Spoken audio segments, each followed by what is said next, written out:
Hai guys, selamat datang di Epic Studio Sajak dan kita membuat tutorial lagi di Adobe Premiere Pro. Di video ini kita akan bikin bagaimana sih cara masking di Premiere Pro ya. Jadi fungsi untuk masking tersebut adalah kita bisa memfokuskan sebuah efek tertentu di video yang sudah kita masking ya. Bagi teman-teman yang masih bingung, langsung saja ke tutorial. I just wanna stay bad, stay mad, chip on my shoulder cause they treat me like an outcast. I ain't gonna take that, stay back. Oke teman-teman, kita sudah berada di Adobe Premiere Pro dan kita sudah mempunyai satu contoh video ini ya. Jadi untuk masking ada dua trik ya teman-teman. Pertama-tama saya akan menunjukkan bagaimana cara menggunakan masking dengan menggunakan opacity. Jadi teman-teman bisa klik di bagian free draw browser, lalu teman-teman bisa perbesar dulu 200 kira-kira, dan kita klik dua kali di bagian ini biar jelas. Oke, setelah itu kita mulai masking di bagian muka. Nah seperti ini. Kalau di bagian susah seperti ini bisa lah, seperti ini. Kita masking pelan-pelan.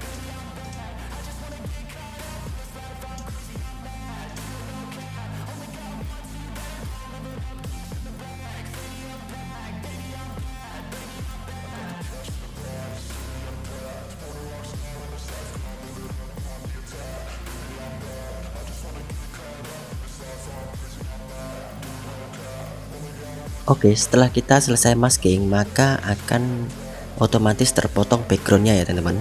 Dan di sini ada bagian invert. Maksudnya adalah apabila kita aktifkan invert ini, maka yang hilang akan backgroundnya ya teman-teman, atau sebaliknya. Nah seperti ini contohnya. Oke, setelah itu saya ingin nantinya itu memperbesar muka saya ini.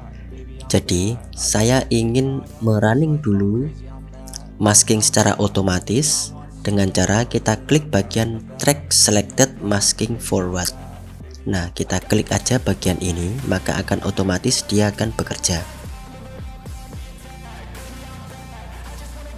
Oke, setelah selesai maka kita mempunyai keyframe yang sudah otomatis terdetek ya. Setelah itu saya ingin memasukkan backgroundnya dulu dengan cara mengcopy video ini dulu. Nah posisinya seperti ini teman-teman. Ini video yang belum dimasking dan ini video yang sudah kita masking. Oke. Setelah itu saya ingin memperbesar kepala saya, maka kita menuju ke bagian video yang sudah kita masking. Setelah itu kita menuju ke bagian scale. Kita atur kursornya dan kita aktifkan toggle animationnya. Kita geser bagian kanan dan kita bikin keyframe seperti ini ya. Kita kasih nilainya 150.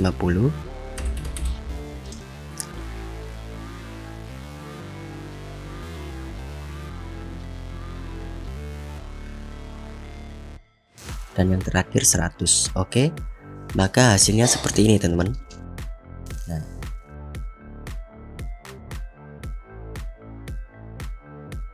oke, sangat mudah bukan? Oke, cara yang kedua kita bisa menggunakan opacity lagi dan kita menggunakan invert untuk mengubah backgroundnya ya teman-teman. Jadi di sini saya ingin mengubah backgroundnya saja, maka kita aktifkan inverted dan kita menuju ke bagian Lumetri Color. Setelah itu kita bisa edit bagian Lumetri Color sesuai dengan keinginan kita, maka yang berubah akan backgroundnya ya teman-teman. Nah seperti ini contohnya. Oke, teman-teman bisa kembangkan sendiri dan selamat mencoba. Oke teman-teman, terima kasih sudah nonton video ini. Jangan lupa subscribe, like, and comment. Semoga bermanfaat dan see you. Goodbye.